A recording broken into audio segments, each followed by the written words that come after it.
محبت میں مبتلا ہونا دنیا کا خوبصورت احساس ہے، مگر یہ انتہائی بھیانک بھی ہے اگر کسی غلط شخص کی محبت میں مبتلا ہو جائیں۔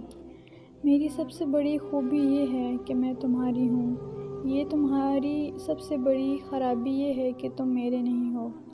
نکتہ ہمیشہ بے ذائقہ ہوتے ہیں، انہیں لہجے ہی تلخ یا میٹھا بناتے ہیں۔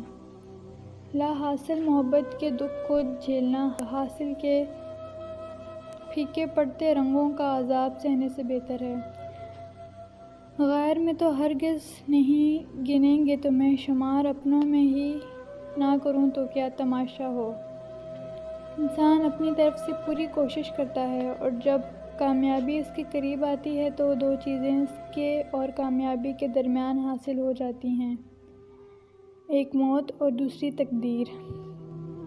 رشتوں کو مضبوط رکھنے والی کڑیوں میں سب سے مضبوط کڑی اعتماد کی ہوتی ہے۔ اگر اس کڑی پر بدگمانی کا ذرا سا زنگ لگ جائے تو ساری کڑیاں کمزور پڑ جاتی ہیں۔ دولت اور حسن کے لالچ میں کبھی اپنی بیوی سیرت خراب مت کرنا، کیونکہ دولت دنیا میں اور حسن مٹی میں دفن ہو جاتا ہے۔ اور یاد رکھنا، جس عورت کا قد مرد سے چھوٹا ہو، ایسی عورت کو مرد کے ساتھ اچھا سلوک تصور کیا جاتا ہے۔ عورت کا قد مرد سے چھوٹا ہو تو خوبصورت لگتی ہے۔